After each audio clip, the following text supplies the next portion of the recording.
제가 한국에서 부목사로 사역을 할 때 한 성도님이 아프다는 연락을 받고 병원에 신방을 간 적이 있습니다. 그래서 병실에 가서 그 성도님을 위로하고 그리고 기도를 해주고 병원을 나왔는데 그 병원 입구에서 마침 젊은 다른 부부 성도님들을 만나게 되었습니다. 이 집사님 부부를 만나서 얘기를 들어보니까 자기 아이가 또 그 병원에 입원을 해 있다 하더라고요. 고열과 뇌수막염으로 입원하고 있다고 얘기를 들었습니다. 그래서 저는 발걸음을 돌려서 그 젊은 집사님 부부를 따라서 병실에 갔습니다. 그리고 아이를 위해서 기도해주고 그리고 이제 발걸음을 돌려서 나오는데 그 아이의 엄마, 그 집사님이 근심이 가득하신 거예요. 애가 이제 열이 높으니까. 그래서 제가 이제 두 아이를 키워낸 부모의 그런 경험을 바탕으로 열심히 조언을 해주었습니다. 열은 오르기도 하고 내리기도 합니다. 해열제를 쓰면은 열이 들을 수 있는데 그러면은 아무 문제가 없습니다. 그러니까 해열제를 써서 열이 내리고 있으니까 안심하시고 그리고 뇌수막염도 한두 주 정도 이렇게 탈수 증상만 잘 관리해주면 자연히 낫습니다. 아무 걱정하지 마십시오. 이렇게 막 한참을 얘기하는데 제가 갑자기 처량한 느낌이 드는 겁니다. 돌이켜 보니까 이 아이의 엄마, 이 집사님이 바로 그 병원의 간호사였습니다. 간호사가 잘 알겠습니까? 목사가 잘 알겠습니까? 예. 근데 그날따라 간호사 이 집사님께서 사복을 입고 계셔가지고 제가 깜빡하고 경거망동을 했습니다. 예, 아무튼 뭐 이렇게 빵 터져가지고 한참 웃다가 이제 긴장이 이제 풀어져서 저는 뭐 그걸로 됐다 하고 이제 돌아온 적이 있습니다. 오늘 본문에서 예수님은 베드로에게 이렇게 말씀을 주시죠. 특히 그 목수 출신이셨던 예수님께서 어부인 베드로에게 고기를 어떻게 잡는지 가르쳐 주시는데 인간적인 입장에서 보면은 이것이 얼토당토하는 그런 말일 것입니다. 그러나 예수님은 저하고는 다르시죠. 저는 간호사를 가르칠 수 없지만 예수님은 누구든지 가르칠 수 있는 그런 주님의 권세를 가지고 계신 분이십니다. 그래서 백부장이든 공회원이든 농부든 어부든 예수님은 다 가르치실 수가 있는 거예요. 자연을 다스리시는 우리 예수님께서 무엇을 못하시겠습니까? 본문은 우리가 잘 아는 말씀인데요. 볼 때마다 은혜가 되고 도전이 되고 감동이 되는 그런 말씀입니다. 특히 주님의 말씀에 순종해서 주님을 따라가는 그런 베드로의 모습이 인상적입니다. 예수님의 말씀에 의지하여 그물을 내렸고 또 예수님의 제자가 되기 위해서 모든 것을 포기하고 예수님을 따라 나섰던 베드로의 모습이 정말로 은혜가 됩니다. 역시 베드로답지 않습니까? 제자 중에서 말씀에 가장 빠른 그런 결단력을 보여주고 앞서서 행동하는 그런 제자였습니다.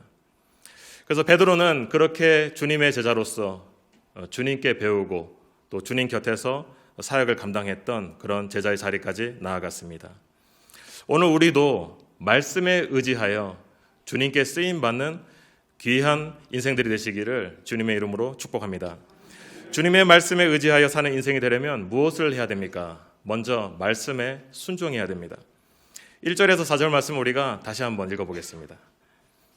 자, 한 목소리로 읽겠습니다. 시작. 무리가 몰려와서 하나님의 말씀을 들을새 예수는 게네사렛 호숫가에 서서 호숫가에 배 두 척이 있는 것을 보시니 어부들은 배에서 나와서 그물을 씻는지라. 예수께서 한 배에 오르시니 그 배는 시몬의 배라.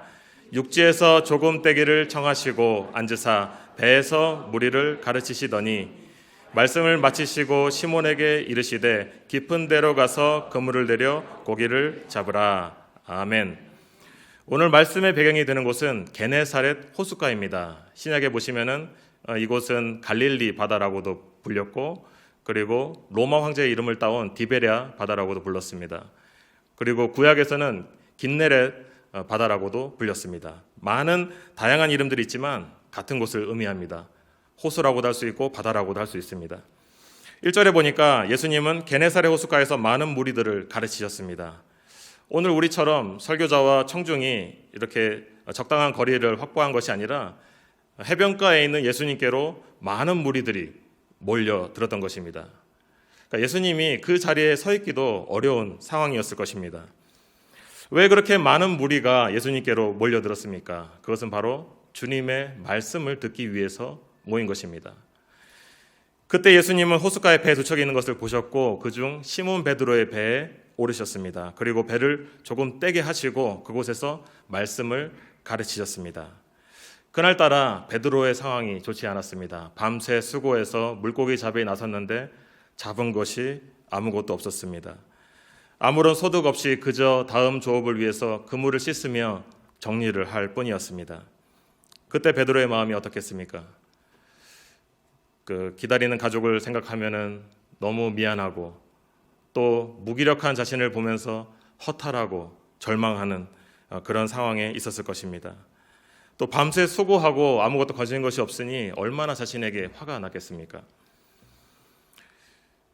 베드로는 그물을 씻고 집에 가서 쉰 다음에 또 밤이 돼서 나올 그런 계획이 있었을 것입니다.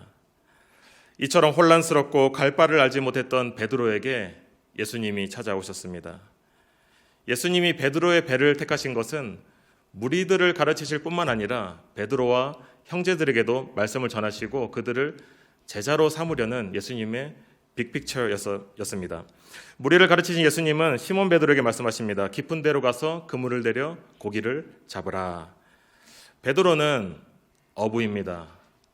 어부는 바다에 대해서 누구보다도 더 잘 알고 있고 물고기 잡는 방법은 정말 잘 알고 있는 경험이 많은 전문가입니다. 갈릴리 바다에서는 베드로처럼 밤이 돼서 조업을 많이 했습니다. 해가 하늘 위에 떠 있을 때는 뜨거워서 물고기들이 안으로 숨기 때문에 수면 위로 가까이 올라오는 야간 시간대에 어부들이 조업을 했던 것입니다. 이런 상황을 잘 아는 베드로는 주님의 말씀을 듣고 어떤 선택을 하게 됩니까? 5절에서 6절 말씀 다시 한번 보시겠습니다. 시작.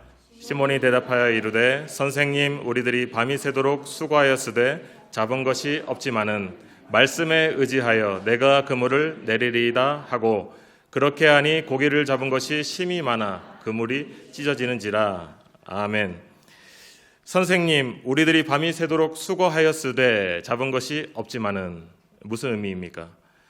선생님 이 일은 우리가 가장 잘 아는 일입니다. 선생님보다 우리가 가장 잘 알고 또 밤새 수고했지만 우리가 잡은 것이 없었습니다 하면서 자신의 어떤 이력을 호소하는 것입니다. 우리도 압니다. 자, 그리고 한번 물고기 잡이를 다녀왔기 때문에 피곤하다 또 이런 호소도 그 가운데 들어있는 것입니다. 이때 베드로는 아직 인격적으로 예수님을 만나기 전이라 예수님을 뭐라고 부르고 있죠? 선생님이라고 부르고 있습니다. 마스터 이렇게 부르고 있습니다. 말씀에 의지하여 내가 그물을 내리리이다. 베드로의 대답인데요. 이 구절에 대한 원문을 살펴보면 이런 의미입니다. 주님이 말씀하시니 내가 그물을 내리겠습니다. 영어 번역들도 비슷한 번역을 하고 있습니다. Because you say so, I will let down the net. 당신이 말씀하셨기 때문에 내가 그물을 내리겠습니다. 자, 그래서 이것을 근거로 해서 어떤 학자들은 우리가 지금 보고 있는 개역개정 성경이 너무 거룩하게 번역을 해놨다 이런 이야기를 하기도 합니다. 그러나 말씀에 의지하여라고 한 부분은 거짓이 아닙니다. 그래서 저는 이 말씀에 의지하여라고 한 번역이 그리 과한 것은 아니다 이렇게 봅니다. 괜찮습니다. 베드로는 예수님을 만나기 전 그물을 씻고 있었습니다. 그날만큼은 다시 고기를 잡으러 가지 않을 것이다. 최소 밤이 되기 전까지는 고기를 다시 잡지 않을 것이다. 이런 의미가 있는 것입니다. 그런 베드로가 자신의 어떤 경험과 또 지식과 모든 것을 내려놓고 주님의 말씀을 믿고 따랐던 것입니다. 예수님의 말씀은 어부였던 베드로가 듣기에 상식 밖의 것이었고 이해할 수 없는 어려운 것이었습니다. 이미 밤새 물고기를 잡아봤습니다 라면서 호소를 해봤지만 또 주저를 했지만 그럼에도 불구하고 결국엔 주님의 말씀대로 그물을 내렸던 베드로의 모습을 우리가 볼 수 있습니다. 이때 그물을 내렸던 베드로의 믿음이 어땠을까요? 그가 정말 순도가 아주 높은, 완성도가 높은 그런 믿음으로 결단을 했다 이렇게 보기는 어렵습니다. 왜냐하면 베드로는 이미 예전에 예수님이 하신 일들을 보았고 또 그분에 대한 말씀도 많이 들었습니다. 그분의 역사하심을 보았습니다. 그리고 특히 그 4장에 보시면은 장모님의 열병을 낫게 하지 않습니까? 그래서 예수님이 어떤 분인지 들어서 알고 있고 보아서 알고 있는 베드로였습니다. 하지만 베드로는 무엇을 하고 있었습니까? 여전히 물고기를 잡고 있었던 것 아닙니까? 그런 베드로를 먼저 찾아와 주신 것은 바로 우리 예수님이셨습니다. 따라서 그물을 내린 베드로의 믿음이 그리 크지 않을지라도 예수님께서는 그 믿음을 귀하게 보시고 많은 은혜를 내려주셨던 것입니다. 예수님이 일하시는 방법이 이렇습니다. 물고기를 명령해서 배 위로 뛰어오르게 하실 수 있는 분이십니다. 그럼에도 베드로처럼 이렇게 사람을 복음의 도구로서 또 은혜의 통로로서 예수님은 사용하시는 것입니다. 베드로처럼 순종해야 물질적인 복을 많이 받는다는 것이 오늘 본문의 핵심이 아닙니다. 베드로는 잡은 물고기를 어떻게 했습니까? 모두 버려두었지 않습니까? 그리고 주님의 말씀에 매번 순종한다고 해서 우리가 늘 물질적인 보상을 받는 것은 아닙니다. 따라서 본문 말씀을 통해 우리는 기복신앙을 배우는 것이 아니라 어떠한 믿음과 자세로 주님을 섬기는 것이 옳은가 이 부분을 깨닫게 되는 것입니다. 후에 베드로가 주님께 얼마나 크게 쓰임을 받게 되는지 우리는 복음서와 사도행전 기록을 통해서 볼 수 있습니다. 베드로는 예수님의 수제자로서 그 누구보다 앞장서서 예수님께 배우고 또 예수님을 위해서 사역했던 그런 제자였습니다. 또 예수님에 대하여 주는 그리스도시요 살아계신 하나님의 아들이시니이다 라는 위대한 신앙 고백도 드렸습니다. 예수님이 제사장에게 잡히셨을 때 주님을 세 번 부인하는 그런 아픔과 고통을 겪기도 했습니다. 하지만 베드로는 부활하신 예수님을 만나고 다시 회복돼서 주님이 그에게 맡겨진 사명을 잘 감당했습니다. 또한 내 양을 치라는 예수님의 분부를 잘 지키면서 초대교회의 영적 지도자로서의 사명을 잘 감당했습니다. 사도행전 2장과 3장에 보시면 베드로의 첫 번째 설교를 듣고 3,000명이 회심을 합니다. 그리고 두 번째 설교를 듣고 5,000명이 회심을 합니다. 당시 문화로서는 그 남자만 개수를 했기 때문에 어린이와 또 여성을 합치면 얼마나 많은 숫자가 베드로를 통해서 돌아오게 된 것입니까? 하지만 사도 베드로가 그렇게 갑자기 큰 사명을 감당하게 된 것이 아닙니다. 처음이 있었고 과정이 있었습니다. 마태복음 25장의 달란트 비유에서도 예수님은 작은 일에 충성하는 자에게 큰 일을 맡길 것이다 이렇게 말씀하고 있습니다. 우리가 갑자기 큰 일꾼이 되고 큰 사람이 되고 큰 사명을 감당하게 되는 것이 아니라는 것입니다. 주님의 일을 감당하기 위해 발걸음을 떼고 또 계속해서 주님의 인도하심을 따라갈 때 주님께 쓰임받는 인생이 된다는 것을 기억하시기를 바랍니다. 베드로는 자기의 생각과 지식을 내려놓고 주님의 말씀으로 자신을 채웠을 때 주님께 순종하고 주님께 쓰임받을 수가 있었습니다. 내 안에 내 것이 너무 많다 보면은 우리는 주님의 말씀대로 살기가 어렵다는 것을 경험하실 것입니다. 주님의 말씀으로 우리를 채워야 합니다. 그럴 때 나는 낮아지고 주님이 높아지는 그런 복된 인생을 경험하게 되는 것입니다. 그래서 신앙생활은 말씀 중심이어야 합니다. 말씀이 없는 삶은 어떻게 될까요? 그것은 그냥 생활이 되겠죠. 신앙생활이라고 하는 것은 신앙을 가지고 생활하는 것을 의미하는 것 아니겠습니까? 그런데 말씀이 없다면 그것은 그냥 생활이 된다는 것입니다. 주일 예배를 통해 하나님이 주시는 말씀과 은혜를 우리는 꼭 받아가셔야 합니다. 그 말씀을 우리 안에 새기고 그 말씀을 깨달을 때 한 주간 그 말씀을 묵상하며 붙들고 믿음으로 그 말씀대로 사는 그런 한 주간이 될 수 있다는 것입니다. 주님의 말씀에 순종한다는 것은 듣는 것으로 끝나지 않습니다.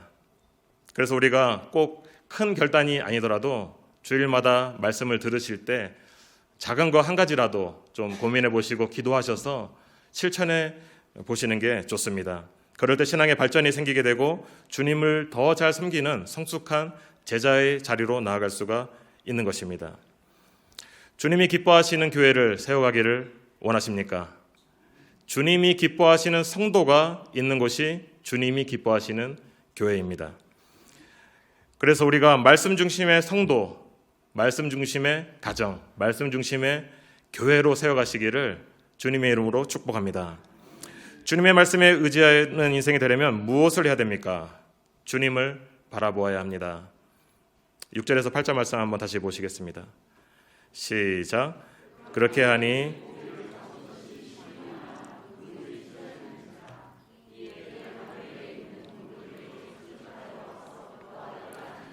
그들이 와서 2배 채움에 잠기게 되었더라. 시몬 베드로가 이를 보고 예수의 무릎 아래 엎드려 이르되 주여 나를 떠나소서 나는 죄인이로소이다 하니. 아멘.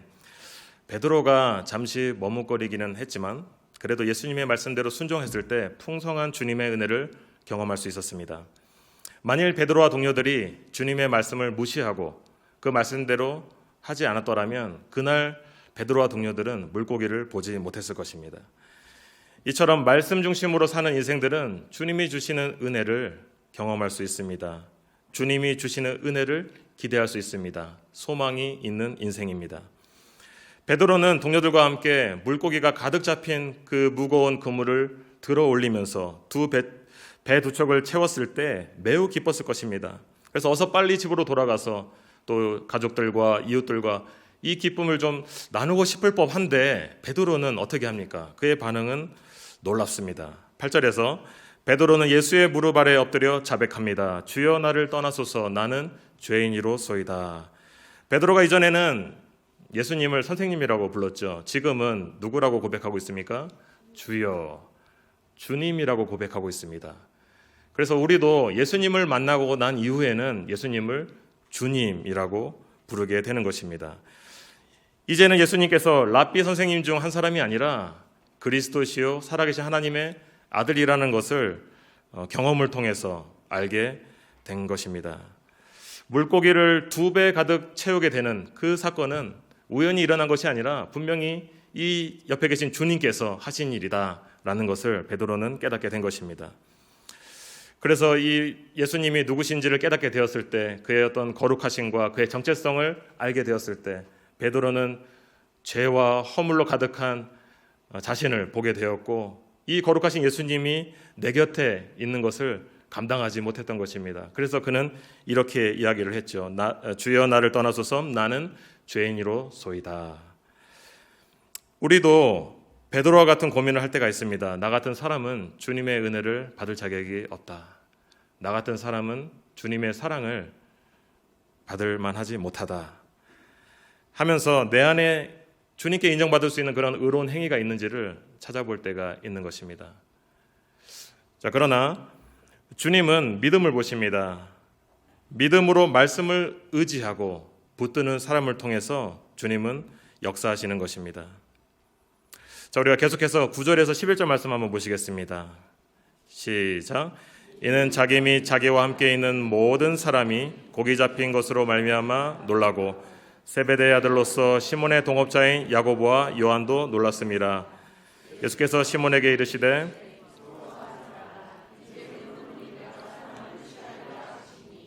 그들이 배들을 육지에 대고 모든 것을 버려두고 예수를 따르니라. 아멘. 베드로가 많이 놀랐습니다. 그리고 그의 형제들도 놀랐고 함께 있던 많은 사람들이 놀랐습니다. 베드로는 장모님을 고쳐주신 예수님을 본 적이 있습니다. 자, 그러나 자신이 직접 그런 은혜를 경험하게 될 때에 매우 놀랐던 것입니다. 차원이 달랐을 것입니다. 그 순간 주님에 대한 경외감과 두려운 마음마저 들었을 것입니다. 그런 베드로에게 예수님은 말씀하십니다. 무서워하지 말라. 이제 후로는 내가 사람을 취하리라. 아멘. 마가복음 1장 17절 말씀을 보시면 좀 더 구체적으로 베드로를 부르시는 그런 장면이 나오는데요. 한번 읽어보겠습니다. 시작. 예수께서 이르시되 나를 따라오라. 내가 너희로 사람을 낚는 어부가 되게 하리라 하시니. 아멘. 누구로 불렀습니까? 베드로를 사람을 낚는 어부. 굉장히 멋진 표현 아닙니까? 사람을 낚는 어부라니요. 너무나 멋진 표현입니다. 베드로가 어부였으므로 그에 걸맞는 말씀으로 그를 부르셨던 것입니다. 그가 다른 직업을 갖고 있었으면 예수님은 다른 표현을 사용하셨을 것 같습니다. 이에 베드로는 형제들과 함께 모든 것을 버려두고 예수님을 따라갔습니다. 그들이 모든 것을 버려두고 떠난 이유는 예수님을 쫓아 그의 제자가 되기 위해서였습니다. 지금도 우리가 풀타임 사역자로 그리고 교육자로 또 선교사로 섬기기 위해서는 베드로와 같은 자기 희생과 포기가 필요합니다.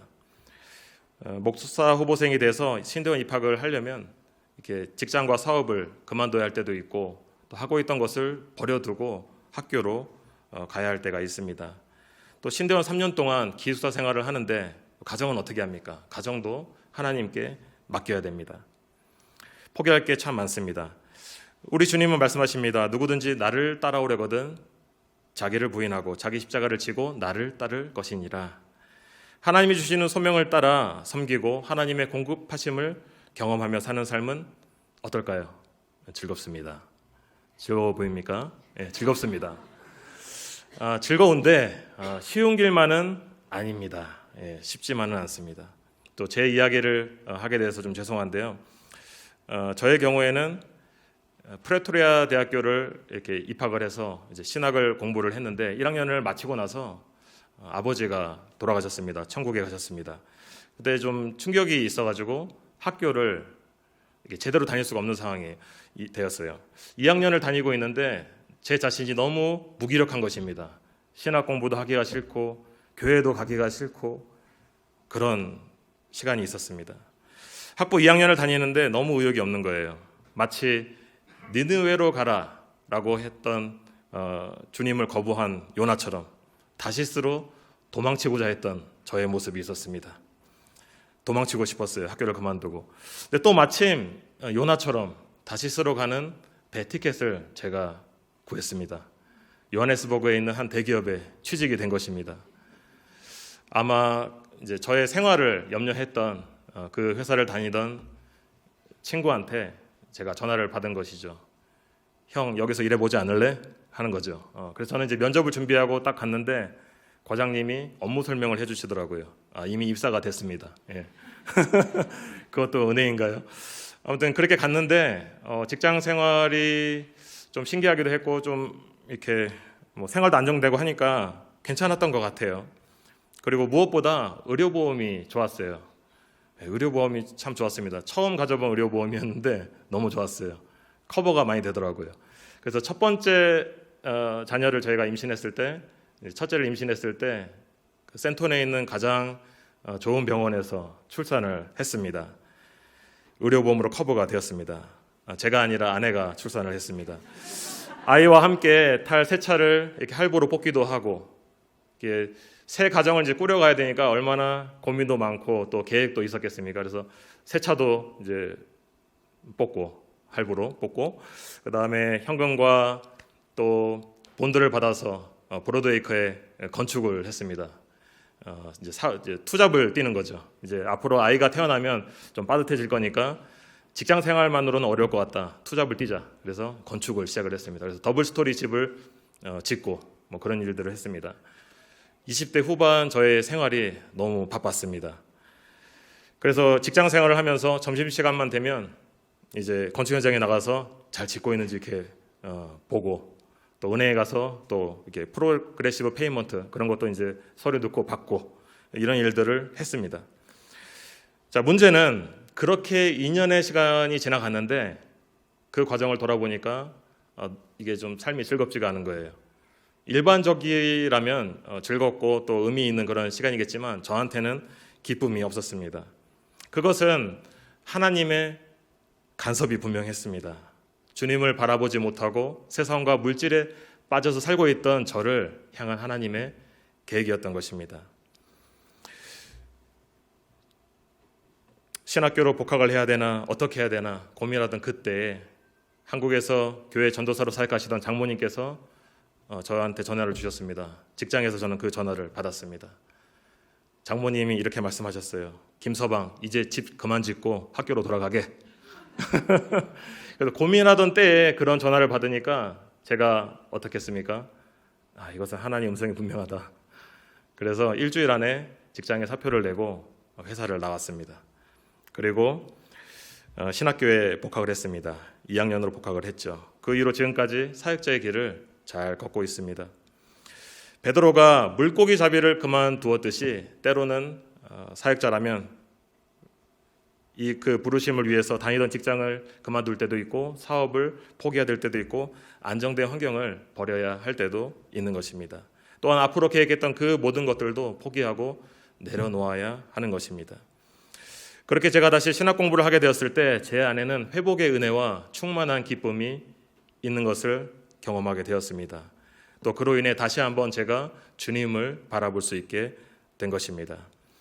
요나가 하나님으로부터 도망쳤을 때 하나님의 간섭하심으로 다시 주님을 바라보게 된 것처럼 저 역시 동일한 은혜를 받게 되었습니다.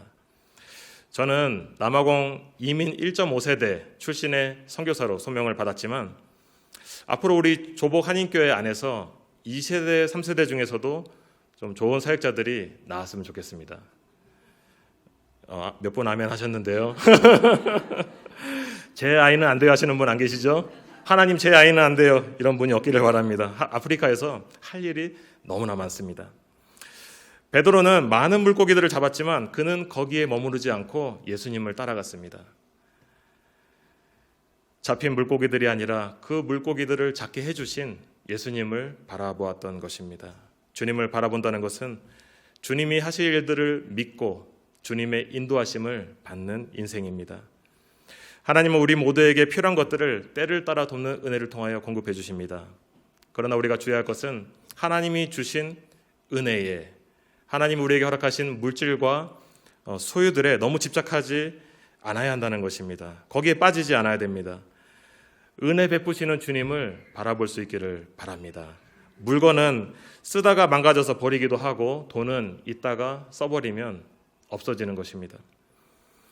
그러나 우리 주님은 영원하십니다. 영원하신 이 주님을 믿음의 눈으로 바라볼 때 주님께 귀하게 쓰임받는 인생이 된다는 것을 믿으시기 바랍니다.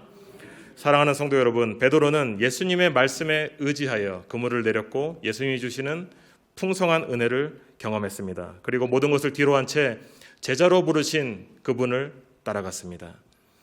말씀에 의지하여 사는 인생이 무엇입니까? 먼저는 말씀을 듣는 것이고 이후에는 그 말씀을 믿고 순종하는 삶을 사는 것입니다. 또 우리의 삶 가운데 나를 이끄시는 그 주님을 바라보며 그분의 공급하심을 구하는 삶을 사는 것입니다.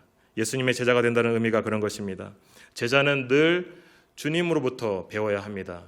이 배운다는 것은 졸업식이 없습니다. 예수님의 제자가 되려면 끝까지 배워야 하는 것입니다. 10대도 배워야 되고 70대도 배워야 하는 그런 삶이 되는 것입니다. 일생의 훈련을 통해서 만들어져 갑니다. 하루아침에 되는 것이 아니라는 것입니다. 우리는 주님 앞에 살 때에 삶의 우선순위를 잘 지켜야 할 것입니다. 베드로를 기억해 보십시오. 주님이 말씀을 전하고자 하실 때 그는 자신의 배를 내어드렸습니다. 자신의 자리를 비켜드린 것입니다.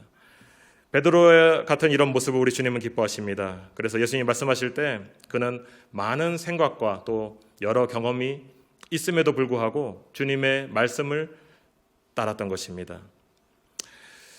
주님께 우리의 자리를 내어드림으로 주님을 기쁘시게 하는 우리 모두가 될 수 있기를 바랍니다. 그래서 우리 모두 말씀에 의지하여 주님께 쓰임받는 복된 인생들이 되시기를 주님의 이름으로 축복합니다.